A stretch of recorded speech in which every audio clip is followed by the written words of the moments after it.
Tabe, jumpa lagi dengan saya di Negara Bijaksana, channel yang membahas sebuah persoalan populer di Indonesia secara bijaksana dan dijamin dengan pemikiran terbaru. Sekarang saya mau bicara soal tenaga honorer di organisasi kepemerintahan di Indonesia. Tenaga honorer ini antara solusi dan masalah juga. Solusi karena dia membantu pekerjaan-pekerjaan di pemerintahan kita. Masalah karena keterbatasan keuangan negara untuk memberi gaji mereka yang layak, bahkan pengangkatan mereka menjadi PNS atau ASN.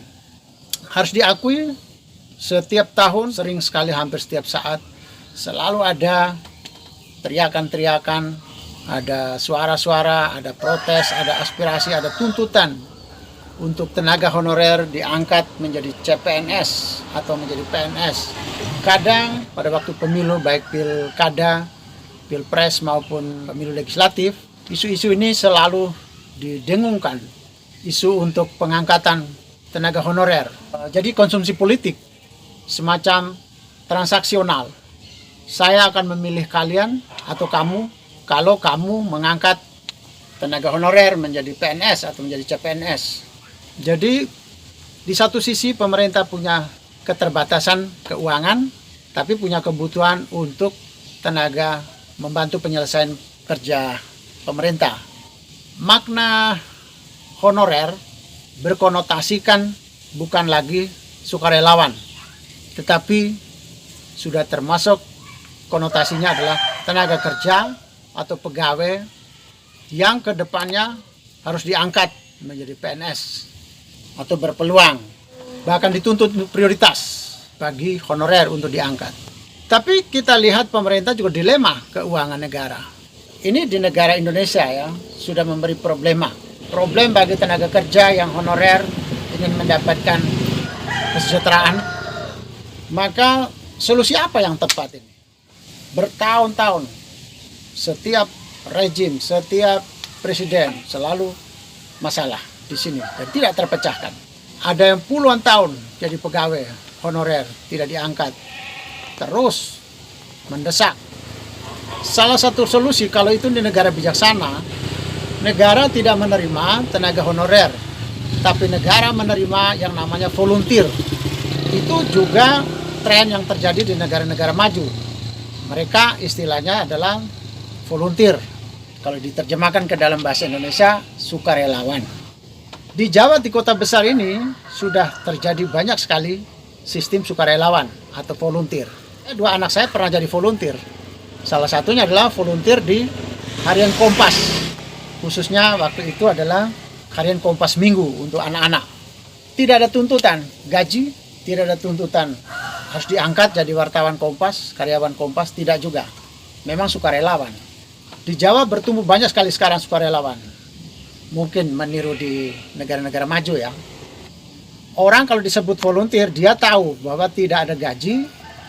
Kalaupun diberi, ya terima kasih. Kalau tidak diberi, memang itu sudah tidak diharapkan. Diangkat, monggo. Tidak diangkat, memang tidak diharapkan. Sudah tahu. Berbeda dengan honorer. Honorer itu pasti berharap ada gaji, berharap diangkat. Maka kalau di negara bijaksana tidak ada honorer, tapi selalu terbuka untuk volunteer, sukarelawan. Jadi sukarelawan itu adalah mereka yang melakukan tugas-tugas tanpa gaji, tanpa diangkat. Umumnya sukarelawan bukan pencari kerja. Sukarelawan adalah mereka yang mencari pengalaman atau mereka yang memang ingin mengabdi secara sosial. Di negara-negara Eropa, negara barat, negara maju, umumnya pegawai negeri yang mau pensiun ditawari kembali untuk bekerja. Volunteer selalu terbuka, instansi-instansi selalu mengumumkan. Di hotel, di mana-mana mengumumkan membuka sukarelawan. Pensiunan-pensiunan boleh jadi volunteer, jadi sukarelawan. Sehingga kita lihat di Indonesia itu sebenarnya banyak di instansi-instansi swasta volunteer, sukarelawan. Kita tidak pernah lihat ada keributan yang dilakukan oleh para sukarelawan atau para volunteer. Bencana-bencana alam juga sering banyak sekali sukarelawan yang bekerja. Tetapi setelah itu mereka tidak pernah menuntut untuk jadi karyawan. dari sebuah instansi pemerintah atau swasta, tidak pernah. Karena embel-embel nama mereka adalah volunteer atau sukarelawan. Kalau di negara bijaksana, saya pastikan tidak ada penerimaan dan tidak ada istilah honorer. Yang ada adalah volunteer, sukarelawan.